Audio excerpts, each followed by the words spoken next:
السلام علیکم ناظرین، پروگرام گراؤنڈ زیرو کے ساتھ میں ہوں مدثر اقبال۔ تقریباً 49 برس تک ایک دوسرے کے سخت ترین مخالف رہنے والے ایران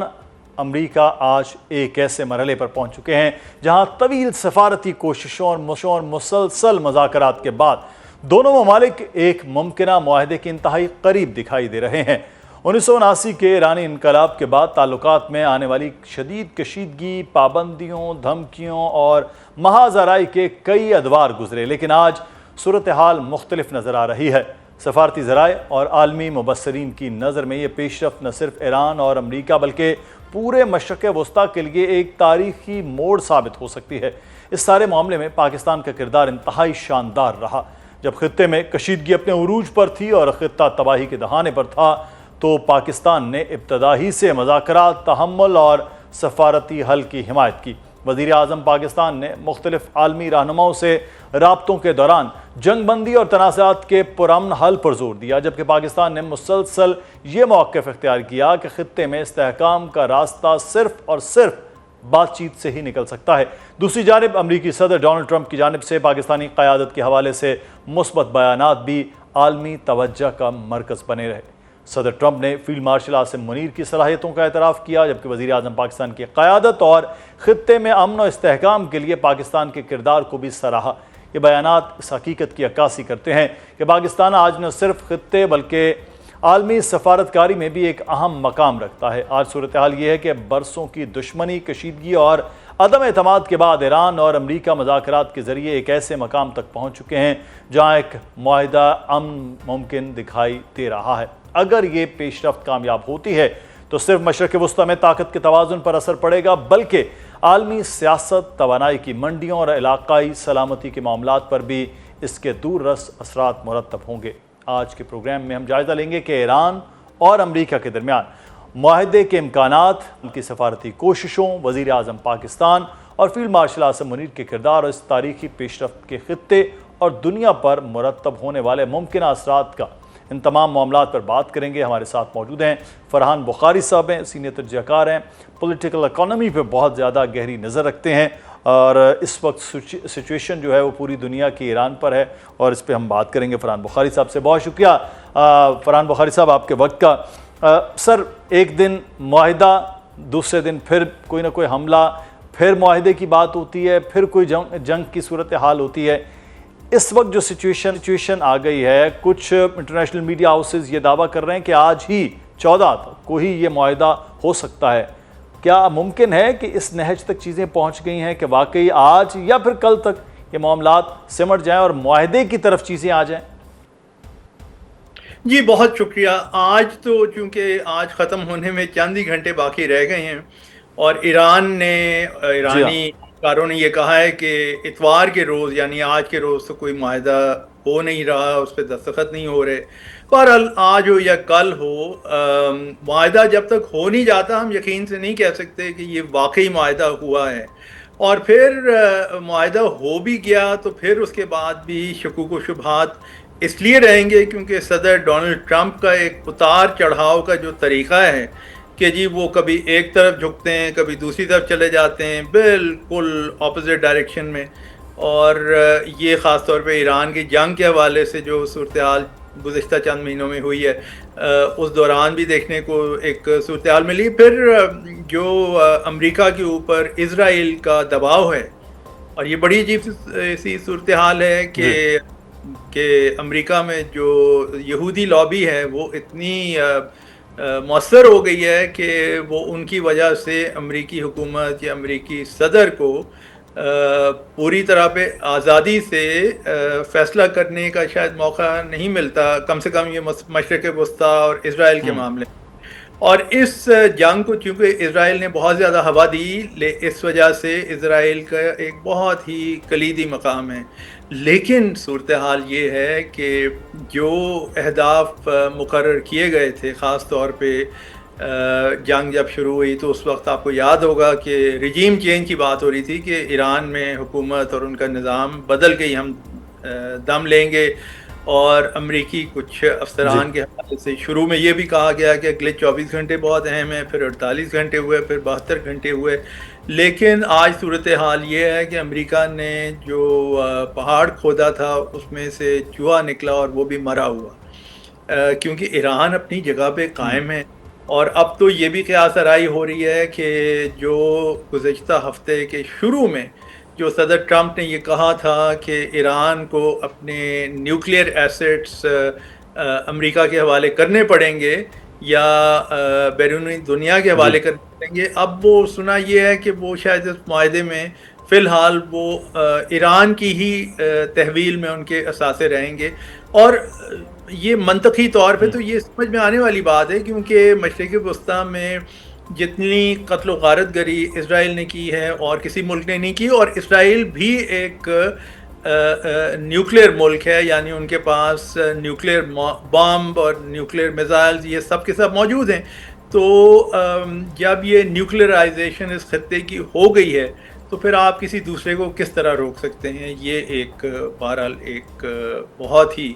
اہم پہلو ہے صورتحال کا۔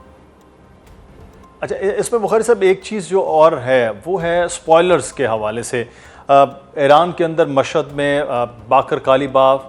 اور عباس عراقچی کے خلاف بہت بڑا ایک جو ہے مظاہرے کیے گئے، بہت ان کی مخالفت وہ کی جا رہی ہے۔ وہ سافٹ لائنر ہیں، ہارڈ لائنرز، پاسداران انقلاب، بہت سے اور جو ہے لوگ ہیں انہوں نے ان کے خلاف۔ دوسری طرف سپوائلرز ہم نظر آ رہے ہیں وہ ہیں اسرائیل نے لبنان پہ حملہ کر دیا۔ آج ایک طرف معاہدے کی چیزیں جا رہی تھیں، یہ جو جنگ اور معاہدے کے درمیان میں بار بار یہ چیزیں ہو رہی ہیں، یہ پریکٹیکلی کیوں ہو رہی ہیں آپ کے خیال میں کہ ایران کے اندر بھی ہو جائے اور ادھر سے اسرائیل بھی سپوائلر بن جاتا ہے؟ دیکھیے، جہاں تک ایران کے اندرونی حالات کا تعلق ہے، اس پہلو کے بارے میں اتنی دفعہ مبالغہ رائی سے کام لیا گیا ہے کہ جی ایران میں تو کوئی بہت بڑی موومنٹ شروع ہونے والی ہے، اور ہم نے یہ کئی دفعہ دیکھا گزشتہ برسوں میں۔ تو اب ایسی کوئی اطلاع آئے تو بہت ہی سوچ بچار کر کے اس کے بارے میں دیکھنا پڑتا ہے کہ یہ حقیقت سے اس کا ایک طرف تو حقیقت کی بات ہے اور ایران میں بہرحال تھوڑا سا دیکھنا پڑتا ہے۔ پہلے بھی اطلاعات آ چکی ہیں، آپ کو یاد ہوگا پچھلے سال جب وہ ایک کچھ خواتین نے وہاں پہ موومنٹ شروع کی اور پھر اس کے بعد مظاہرے ہوئے، تو قیاس آرائیاں یہ تھیں کہ ایران اب تبدیل ہونے والا ہے، لیکن ابھی تک وہ تبدیلی آئی نہیں۔ لیکن دوسری طرف جو صورتحال لبنان کی ہے، جو آپ نے بات کی ہے، وہ واقعی پریشان کن ہے، کیونکہ اسرائیل پہلے دیکھیے نا، غزہ میں 70,000 سے زیادہ بے گناہ فلسطینیوں کو شہید کر چکے ہیں، کم سے کم۔ کچھ ذرائع اس سے بہت زیادہ تعداد بھی بتاتے ہیں۔ اب وہ لبنان میں کر رہے ہیں، اور بدقسمتی ان کی یعنی اسرائیلیوں کی یہ ہے کہ انہوں نے مختلف ادوار میں اس قسم کی کارروائیاں کیں اور اس یقین کے ساتھ کیں کہ بھائی اب ان کا مسئلہ جو ہے وہ حل ہو جائے گا، یعنی جس قوت کو وہ کچلنے کی کوشش کر رہے ہیں وہ بالکل ختم ہو جائے گی، لیکن وہ ختم ہو کے نہیں دیتی۔ یہ اللہ پاک کی طرف سے کچھ پروردگار کا اعجاز ایسا ہے کہ وہ جہاں پہ بھی انہوں نے کوشش کی، چاہے وہ فلسطینی ہوں، چاہے وہ لبنان میں مسلمان ہوں، وہ قوتیں وقتی طور پہ اگر آپ ایک کسی تعداد میں، بڑی تعداد میں بے گناہ انسانوں کو، مسلمانوں کو آپ شہید کر بھی لیتے ہیں تو کیا اس سے معاملہ آپ کا حل ہو جاتا ہے؟ بالکل نہیں، ابھی تک تو نہیں ہوا۔ تو اس لیے یہ حل کے بجائے مجھے تو ڈر یہ ہے کہ جو اسرائیل کی کارروائی لبنان میں ہو رہی ہے، اس سے معاملہ زیادہ پیچیدہ نہ ہو جائے، کیونکہ ظاہر ہے لبنان میں جو قوتیں بیٹھی ہیں اور خاص طور پہ حزب اللہ کا جو ایک کردار ہے، اگر وہ آج کی یلغار کے نتیجے میں اگلے چند دنوں میں کوئی واپس یلغار کریں، اور جو بار بار صدر ٹرمپ نے یہ کہا ہے کہ جی وہ اسرائیل کا جو لبنان میں جو حملہ ہے وہاں پہ بھی سیز فائر ہو جائے گا، ابھی تک تو مکمل سیز فائر ہوا نہیں۔ بخاری صاحب، پاکستان کے حوالے سے اگر ہم بات کریں، پاکستان پہلے کہا کہ جی فیسیلیٹیٹر ہیں صرف، پھر خود دونوں ممالک نے پاکستان کے کردار کو بھی سراہا، پاکستان پھر میڈیٹر کے طور پر آیا۔ وزیر اعظم پاکستان کا 2 دن سے بیان بھی آپ نے بھی دیکھا، اور چیزیں وہ کہہ رہے ہیں کہ موو فارورڈ والی سچویشن میں ہیں۔ پاکستان کا کردار، پاکستان کی خارجہ پالیسی اور امن کے لیے جو کوششیں ہیں، اس کو کس طرح سے آپ دیکھ رہے ہیں؟ دیکھیے یہ پاکستان کے لیے بڑا اہم سنگ میل ہے کہ پاکستان کے chief of defence forces field marshal Syed Asim Munir کا خاص طور پہ نام ایران میں اور امریکہ میں لیا جا رہا ہے کہ انہوں نے اس جنگ کو ختم کرانے میں ایک بڑا ان کا کلیدی کردار رہا ہے، اور انہوں نے بہت کوشش کی ہے، بڑی محنت کی ہے، اور ان کے ساتھ ہی ساتھ ہمیں معلوم ہے کتنی دفعہ یہ پاکستان کے وزیر داخلہ محسن نقوی صاحب وہ بھی ایران گئے ہیں. تو یہ ڈپلومسی کی جو کوششیں ہیں بہرحال اگر یہ رنگ لے آتی ہیں تو پھر پاکستان اس میں سے وہ جو ایک اصطلاح امریکہ میں یا انگریزی میں استعمال ہوتی ہے کہ Pakistan will be a winner اور will be the winners in the end، وہی کیفیت پاکستان کی ہوگی. اور میرے خیال میں یہ پاکستان کی تاریخ میں ایک بہت اچھا واقعہ ہے، اور اس کی جتنی بھی ہم پذیرائی کریں وہ کام. اچھا، دوسری ایک امپورٹنٹ چیز کو آپ کا بڑا فیوریٹ ٹاپک ہے وہ اس وقت انٹرنیشنلی عالمی منڈیاں جس طرح سے پوری طرح سے تباہ، فائنینشلی پوری دنیا اس وقت ڈسٹرب ہے، معاہدہ ہو جاتا ہے. تو یہ وزیر خزانہ بھی کہہ رہے تھے کہ اگر جنگ ختم ہو جاتی ہے تو پاکستان میں مہنگائی بھی کم ہو جائے گی، ہمارے لیے بہتری. لیکن وہ پوری دنیا کے لیے اور خاص طور پر پاکستان کے لیے اگر یہ جنگ بندی خدا کرے کہ کل پرسوں میں ہو جاتا ہے، کتنا عرصہ لگے گا اس ساری سچویشن سے نکلنے کے لیے؟ دیکھیے مشرق وسطیٰ میں جو تباہی ہوئی ہے، خاص طور پہ ایران نے جو اپنے میزائل داغے ہیں مختلف ممالک میں، اس میں متحدہ عرب امارات ہے، اس میں قطر ہے، اس میں اور میرے خیال میں سعودی عرب میں بھی چند میزائل تو گرے، لیکن سعودی عرب میں اتنا نقصان نہیں ہوا، دوسرے ممالک میں زیادہ ہوا. اسرائیل میں نقصان ہوا، گو کہ اسرائیل کا ہماری معیشت سے کوئی تعلق ایسا گہرا نہیں ہے، لیکن کویت میں ہوا. تو کیا یہ انفراسٹرکچر فوراً یعنی ریپیئر کیا جا سکتا ہے جس کے نتیجے میں آئل سپلائی یا انرجی سپلائی بڑھائی جائے؟ اس میں آئل بھی ہے، اس میں قدرتی گیس بھی ہے. یہ وقت بتائے گا. میں سمجھتا ہوں کہ جب سے جنگ بندی ہوگی اور ایک بہتر ماحول ہوگا، ایک تو رد عمل بین الاقوامی مارکیٹس میں آئے گا، سٹاکس کی صورتحال بہتر ہو سکتی ہے، آئل کی قیمتیں بھی ہو سکتا ہے تھوڑی بہت کم ہوں، لیکن جتنی تاریخی اعتبار سے کم سطح پر تھیں وہاں تک جانے میں بہت وقت لگے گا، کیونکہ یہ تباہی کے نتیجے میں ابھی وہ والیوم فوراً تو نہیں ریسٹور. اچھا، دوسرا یہ ہے کہ ہم مشرق وسطیٰ کی جنگ کے بارے میں جب بات کرتے ہیں، ایران کی جنگ کے بارے میں بات کرتے ہیں اور پاکستانی معیشت سے جو تعلق، تو ہم یہ بھول جاتے ہیں کہ اس جنگ سے پہلے بھی پاکستان میں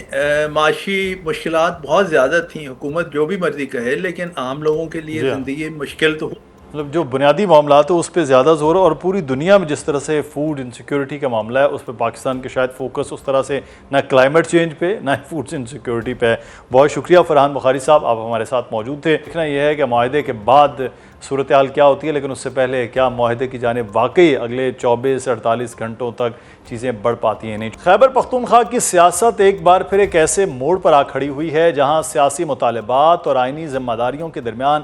کشمکش کھل کر سامنے آ رہی ہے. ایک طرف پاکستان تحریک انصاف کی جانب سے موقف سامنے آیا کہ جب تک بانی پی ٹی آئی سے ملاقات کی اجازت نہیں دی جاتی صوبائی بجٹ پیش نہیں کیا جائے گا، جبکہ دوسری طرف سوال یہ اٹھ رہا ہے کیا ایک صوبے کے کروڑوں عوام کے مستقبل، ترقیاتی منصوبوں، سرکاری ملازمین کی تنخواہوں، پینشنز اور مالی معاملات کو کسی سیاسی شرط کے ساتھ جوڑا جا سکتا ہے؟ بجٹ کسی بھی حکومت کا محض ایک مالیاتی دستاویز نہیں ہوتا ناظرین، بلکہ پورے صوبے کے انتظامی اور معاشی نظام کا بنیادی ستون ہوتا ہے. اگر بجٹ مقررہ وقت پر منظور نہ ہو تو ترقیاتی منصوبے متاثر ہوتے ہیں، مالیاتی نظم و ضبط پر سوالات اٹھتے ہیں، سرمایہ کاروں کا اعتماد متزلزل ہوتا ہے اور عوامی خدمات کے تسلسل پر بھی اثرات مرتب ہو سکتے ہیں. اسی تناظر میں سیاسی حلقوں میں یہ بحث شدت اختیار کر گئی کہ کیا ایک فرد، خواہ وہ کتنا ہی مقبول سیاسی رہنما کیوں نہ ہو، اس کی ملاقات یا سیاسی مطالبات کو پورے صوبے کے بجٹ اور عوامی مفادات کے ساتھ مشروط کیا جا سکتا ہے؟ کیا یہ ایک سیاسی حکمت عملی ہے یا پھر ایسا موقف جو صوبے کے انتظامی اور مالی معاملات کو غیر یقینی صورتحال سے دوچار کر سکتا ہے؟ اصل سوال یہ نہیں کہ ملاقات ہوتی ہے یا نہیں، اصل سوال یہ ہے کہ اگر سیاسی اختلافات اپنی جگہ برقرار رہتے ہیں تو کیا ایک پورے صوبے کے مالی اور انتظامی معاملات کو یرغمال بنایا جا سکتا ہے؟ کیا کروڑوں عوام کے روزگار، ترقیاتی منصوبوں، صحت، تعلیم اور بنیادی سہولیات کو ایک سیاسی مطالبے سے مشروط کرنا جمہوری روایت کے مطابق ہے یا نہیں؟ اور اگر بجٹ پیش نہ ہوا تو اس کے سیاسی قیمت کون ادا کرے گا اور اس کا عملی بوجھ کس کے کندھوں پر ہوگا؟ یہی وہ پہلو ہے جنہوں نے اس معاملے کو محض ایک سیاسی تنازع نہیں بلکہ صوبے کے مستقبل سے جڑا ایک اہم قومی مسئلہ بنا دیا ہے۔ دوسری جانب یہ سوال بھی اپنی جگہ موجود ہے کہ اگر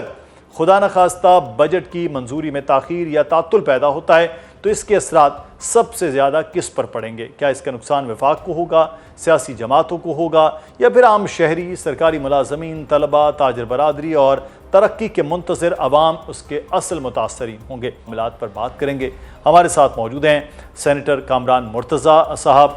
جمعیت علماء اسلام فے کے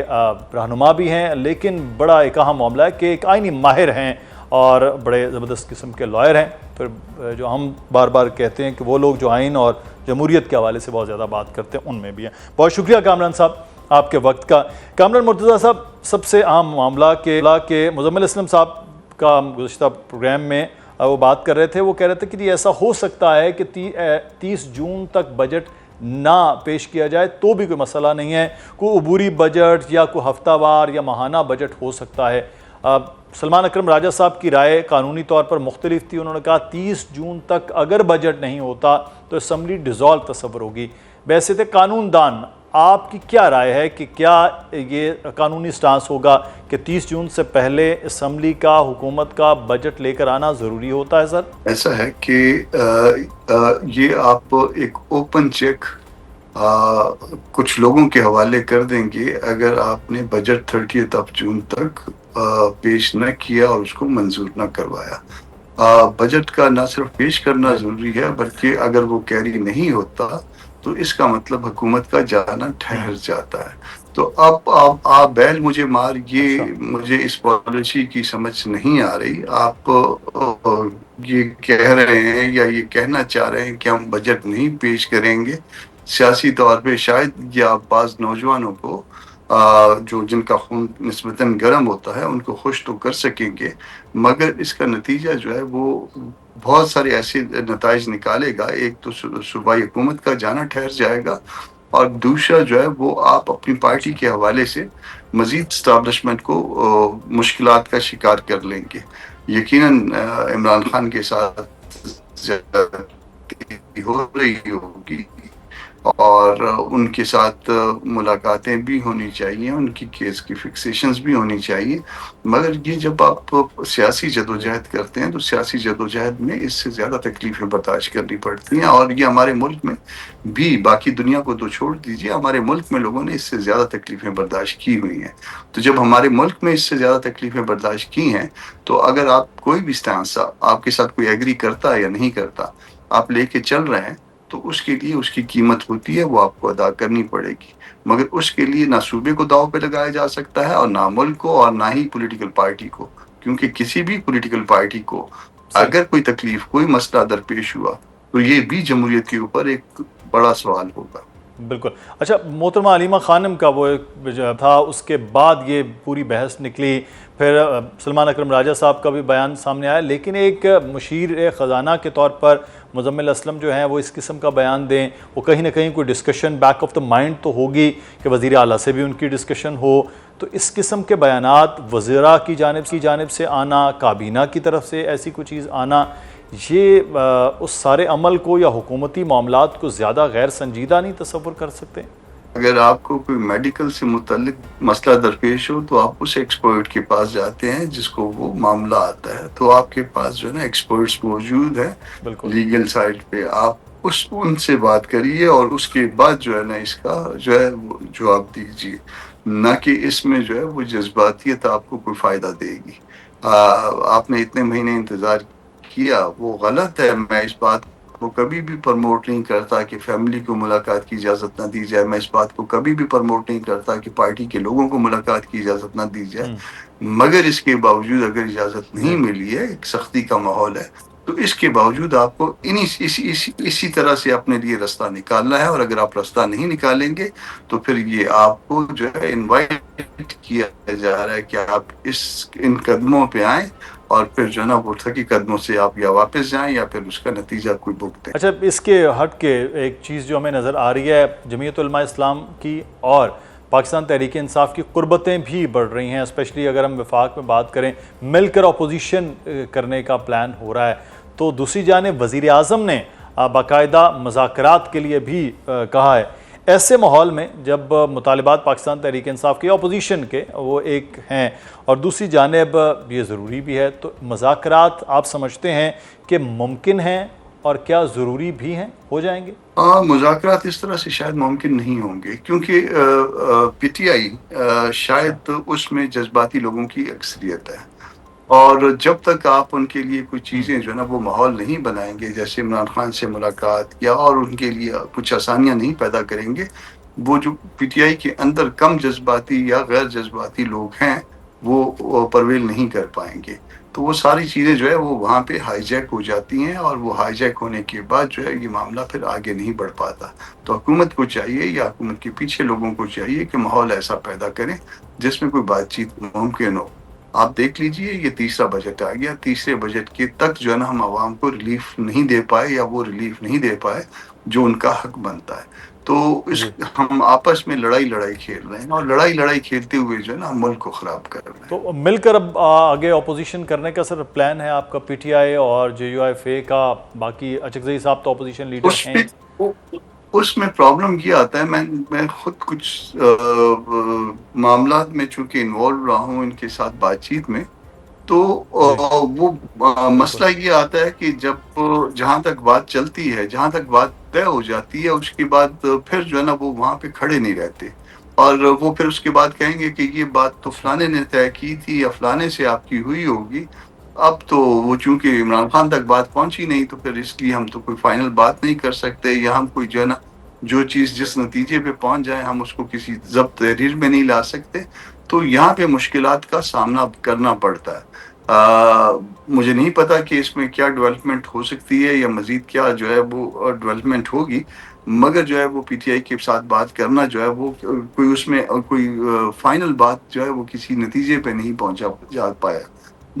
جا سکتا، اور جب تک فائنل نتیجے پہ نہیں پہنچا جائے یا کوئی سیٹلمنٹ جو ہے وہ ایسا وجود میں نہ آئے جس کو جو ہے کوئی بنیاد بنا کے آگے جب چلا جا سکے، اس وقت تک جو ہے وہ شاید مل کے کوئی جدوجہد جو ہے اب پری میچور ہے یہ بات۔ صحیح، مطلب آپ یہ کہنا چاہ رہے ہیں، اگر میں غلط ہوں تو تصحیح کیجیے گا، کہ کوئی ایک مرکزی لیڈر یا مرکزی قیادت فیصلہ کرنے والی وہ موجود نہیں ہے، کہ جب تک عمران خان صاحب سے وہ بات نہیں کرتے تو ان میٹنگز کا بھی کوئی فائدہ نہیں ہوتا جو آپ لوگ مل کے ماضی میں بھی کرتے رہے ہیں بیٹھ کے اپوزیشن؟ آپ یہ اگر کہنا چاہ رہے ہیں سر؟ جو چیزیں وہ طے کر جاتے ہیں، جب ہم ان کو کہتے ہیں کہ اس کو جو ہے لکھ لیتے ہیں تاکہ کل جو ہے نا ہم نے اپنی پارٹی کو جواب دینا ہے، آپ نے اپنی پارٹی کو جواب دینا ہے،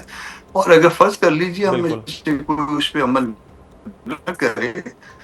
تو بھی جو ہے نا لوگوں کو پتا ہو کہ یہ ان کے درمیان طے ہوا تھا، اور کس نے ڈیفالٹ کیا وہ پھر خود فیصلہ کر لیں، مگر وہ لکھ کے دینے کے لیے بھی اس کو تیار نہیں ہوتے،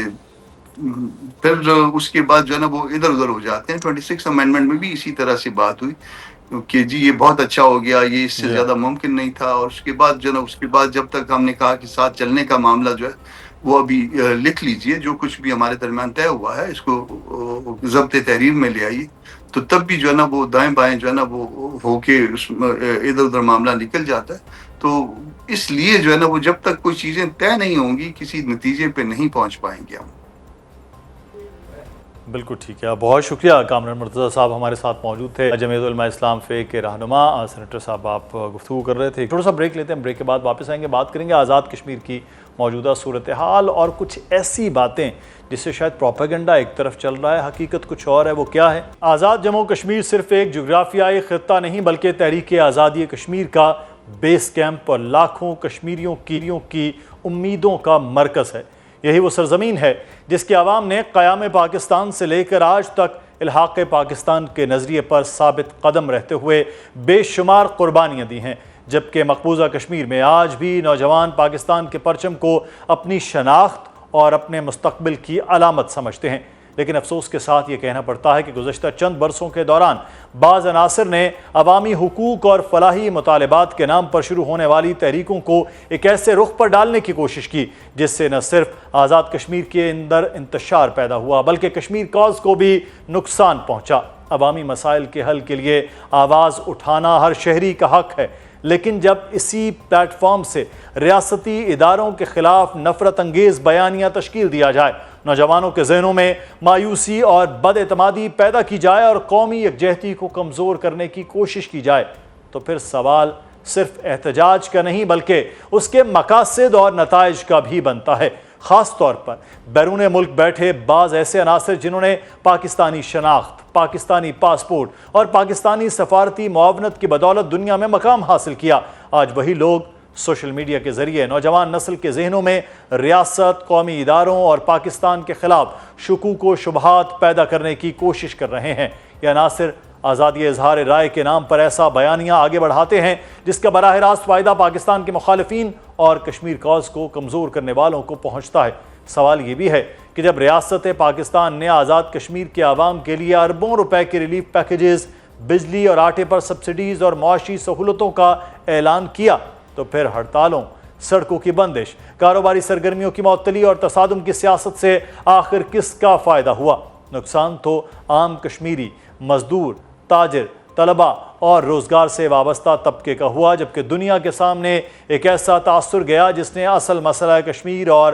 مقبوض آبادی میں جاری بھارتی مظالم سے توجہ ہٹانے کا کام کیا۔ آج ضرورت اس امر کی ہے کہ جذبات سے بالاتر ہو کر حقائق کا جائزہ لیا جائے، یہ دیکھا جائے کہ عوامی حقوق کے نام پر شروع ہونے والی بعض تحریکیں کس مقام پر جا کر ریاست مخالف بیانیے سے جڑ گئیں، کون لوگ اس بیانیے کو ہوا دے رہے ہیں، ان کے مقاصد کیا ہیں اور اس کا نقصان صرف آزاد کشمیر کو نہیں بلکہ پوری تحریک آزادی کشمیر کو کس حد تک پہنچ رہا۔ ان معاملات پر بات کریں گے۔ ہمارے ساتھ موجود ہیں تجزیہ کار کرنل ریٹائرڈ شیراز احمد صاحب۔ بہت شکریہ شیراز صاحب آپ کے وقت کا۔ سر، عوامی ایکشن کمیٹی جس کا آغاز تو ہے وہ عوام کے حقوق کے لیے ہوا اور اسی وجہ سے عام آدمی ان کے ساتھ چلا، حقوق کی بات سب کرتے ہیں اور کرنی بھی چاہیے۔ حکومت پاکستان اور آزاد کشمیر حکومت نے بھی ان کا ساتھ دیا، لیکن پھر ایسا کیا ہوا کہ یہ تحریک جو ہے وہ اینٹی اسٹیٹ بن گئی؟ دیکھیں، اینٹی اسٹیٹ تھوڑا سا یہ ہارش ورڈ ہوگا، لیکن میں آپ کو یہ بتاؤں کہ اس میں بیسک جو پرابلم آیا کہ آپ جب کشمیریوں کی ویلفیئر کو چھوڑ کر ان لوگوں نے جو ہمارے نظریات تھے، جو آئینی معاملات تھے، جو قانونی معاملات تھے، یہ اس میں جا کے انہوں نے اپنی انٹرفیئرنس کی، جس کی وجہ سے یہ پرابلم جو ہے وہ سٹارٹ ہو گیا۔ اور یہ ایک مائنڈ سیٹ تھا اصل میں، جس کی وجہ سے یہ سارا پرابلم ہوا، اور وہ مائنڈ سیٹ جو ہے وہ ہمارے بھائی ہیں یہ جو خود مختار کشمیر کی وہ لوگ بات کرتے ہیں۔ تو سمجھے کہ ان لوگوں نے مجھے امریکہ سے کالز آئیں، مجھے even different parts of the world سے کالیں آتی رہیں کہ جی آپ کی یہ تحریک تو جو خود مختار کشمیر کا حامی ہے اس نے ہائی جیک کر لی ہے۔ تو یہ ایک تاثر پایا جاتا تھا، اور وہ میں آپ کو بتاؤں کہ ان کے بیسیکلی بڑے اٹریکٹیو اور بڑے گمراہ قسم کے انہوں نے جو ہے وہاں پہ نیریٹو سٹارٹ کیے۔ مطلب جس طرح وہ یہ کہتے تھے جی کہ قبضہ تمہارا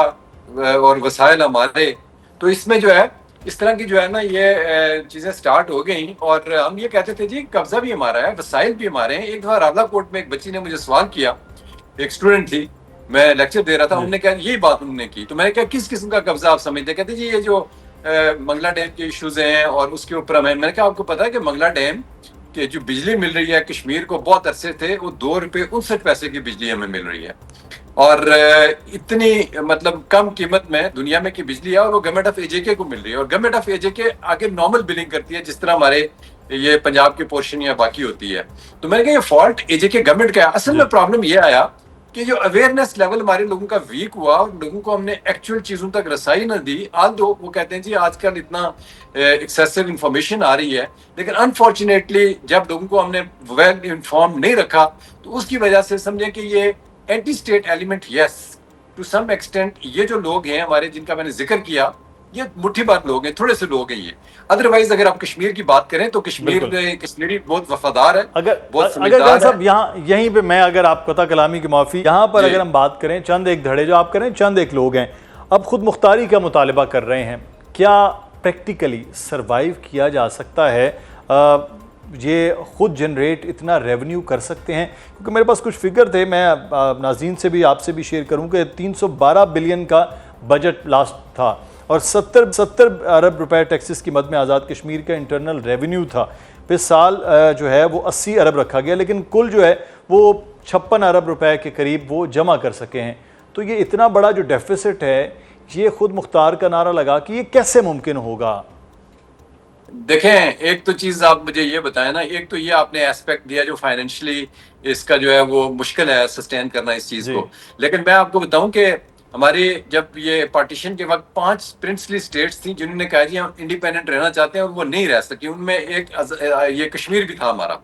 اور کشمیر کا اس وقت بھی فائنینشیل ایشوز اتنے تھے مہاراجہ ہری سنگھ کے زمانے میں کہ یہاں پہ بہت بڑی ریوولٹ ہوئی کشمیر میں، اور جس کی وجہ سے اس نے علاق دوسری طرف کر کے یہاں سے وہ بھاگا. فائنینشیل ایشوز تو رہے، لیکن میرا اس سے بڑا کنسرن ہے فائنینشیل سے بھی زیادہ کہ آپ اگر ہو جاتے ہیں انڈیپینڈنٹ تو آپ کا دفاع کون کرے گا؟ اس دفاع پہ بھی آپ تو یہ بات کر رہے ہیں نا جو آج کے ایڈمنسٹریٹو خرچے ہیں، تو دفاع کے اوپر اس وقت پاکستان جو خرچ کر رہا ہے کشمیر کے اندر، جو 10 کور ہماری سیاچن سے لگی گلگت بلتستان سے لے کے پورے کشمیر میں ہے، 300 ارب سے زیادہ خرچہ ہے ہمارا. تو یہ تو 700-800 ارب یہ کئی پیسہ بنتا ہے. چلے جی یہ بھی ہم کر لیتے ہیں، لیکن مجھے بتائیں کہ کیا اتنی پوٹنٹ فورس ہوگی آزاد کشمیر کے پاس کہ جو کہ بھارت کا مقابلہ کر سکے گی؟ اور آپ دیکھیں دنیا میں اس وقت سروائیول جو ہے نا وہ صرف اور صرف جو ہے طاقتور ملکوں کا ہے، اور طاقتور ملکوں میں بھی وہ جن کے پاس ایٹم بم ہے. ادروائز پریزیڈنٹ امریکہ والا کہتا ہے کہ جسٹن ٹروڈو از مائی گورنر، مطلب یہ کہ he can walk over any time in Canada. تو دنیا میں سروائیول بھی دیکھنا ہے، اس کی جیو پولیٹیکل سچویشن بھی کشمیر کی جو ہے. پھر ہمارے اس کے بعد اگر پاکستان، اگر ہم نے، میں کہتا ہوں خود مختار بھی رہنا ہے، کسی حالت میں بھی رہنا ہے، تو بغیر پاکستان کے تعاون پہ ہم کچھ بھی نہیں کر سکتے وہاں پہ، بیکاز آگے ہماری منڈیاں ہی کوئی نہیں ہے، اتنی پاپولیشن کوئی نہیں ہے وہاں پہ جہاں پہ بزنس کر سکے. تو یہ 25 کروڑ کی ہمارے پاس مارکیٹ ہے جس کے ساتھ ہم بزنس کرتے ہیں، اور اس کے باوجود آپ جو کہہ رہے ہیں ہمارا اتنا ریونیو اکٹھا نہیں ہوتا. بالکل صحیح. اچھا اگن صاحب، میں آخر میں یہ ایک چیز ہے، ایک تو یہ آپ دونوں معاملات کی بات کر رہے ہیں، دوسرا کشمیر کاز ہے سر، جس کے لیے لاکھوں قربانیاں ہوئی ہیں 1947 سے لے کر آج تک. بیس کیمپ ہے آزاد کشمیر، اس بات کا، تحریک کا، جد و جہد کا، اور وہاں رہنے والے کشمیری جو پاکستان کے لیے اور لا الہ الا اللہ کے نعرہ لگانے والے ہیں، تو یہ اس کاز کو بھی ایک بڑا نقصان ہے جو بہت بنیادی اور پوری دنیا میں ایک مسئلہ ہے. اس میں تو کوئی شک نہیں ہے نا جی. دیکھیں لوگوں کی آپٹکس چینج ہو جاتی ہیں، سوچنے کا انداز چینج ہو جاتا ہے، بیکاز اس وقت اتنا بڑا نفرت انگیز پروپیگنڈا سٹارٹ ہوا ہے میڈیا کے اوپر، سوشل میڈیا کے اوپر اسپیشلی، بیکاز اس کے اندر انڈیا بھی انوالو ہے. انڈیا کی دیکھیں آئی ڈیز ہمارے ناموں سے چل رہی ہیں. اب میں بھی جب کبھی ولاگ کرتا ہوں مجھے پتا ہے کہ یہ ہمارا پاکستانی بندہ نہیں بول رہا ہے، یہ کوئی اور بندہ بول رہا ہے، اس میں ہیٹ کمنٹس آ رہے ہوتے ہیں، اس میں باقی چیزیں آ رہی ہوتی ہیں. تو یہ اس وقت آپ یقین کریں کہ مجھے 3-4 روز پہلے مقبوضہ کشمیر سے لوگوں نے اپروچ کیا ڈفرینٹ کنٹریز سے، اور انہوں نے مجھے کہا کہ جی یہ ٹائمنگز بڑے غلط ہیں، ہم آپ کشمیریوں سے خوش نہیں ہیں، آپ نے یہ کیا ہے، یہ کس چکر میں آپ پڑھ رہے ہیں، 54-58 میں پڑھے ہیں کہ ہمیں آپ بجلی دے دیں، فلاں دے دیں. کہتے ہیں ادھر تو انڈیا مقبوضہ کشمیر کے اندر جو ہے وہ غیر ریاستی لوگوں کو لا کے آباد کر رہا ہے. 22-23 لاکھ لوگ اس وقت اس کے آ چکے ہیں یہاں پہ. ہم نے اس کا دنیا میں واویلا کرنا تھا، انڈیا کو ایکسپوز کرنا تھا، وہ پلیبسسٹ کرنے کے لیے فیوچر میں اتنی بڑی اگر آباد کاری کر دے گا تو یہ تو ہمیں بیٹ کر دے گا آج سے 5 سال 10 سال جب بھی جو مطلب ایک ٹائم فریم بھی انڈیا نے رکھا ہوا ہے. پوری ڈیموگرافی جو ہے وہ کل صاحب آپ جو بات کر رہے ہیں وہ چینج ہو جائے گی. لیکن ایک اور چیز امپورٹنٹ پوائنٹ، کالعدم ایکشن کمیٹی جو ہے اس میں ہم یہ دیکھ رہے ہیں کہ جو نوجوان احتجاج چھوڑ کر جانا چاہتے ہیں ان کو ڈرایا جا رہا ہے، مطلب زبردستی روکا جا رہا ہے. یہ نہیں سمجھتے کہ اس نہج پہ آ کے یہ بھی ایک ناکامی ہے ایکشن کمیٹی کی؟ دیکھیں جی ایکشن کمیٹی نے تو ہر سٹیج پہ میں سمجھتا ہوں اس کی ناکامی ہے کہ اس نے انیشل بیانیہ یس اس نے ایک اچھا کام کیا، دنیا ساتھ تھی، اس کے بعد سے تو وہ لوگوں کو ایک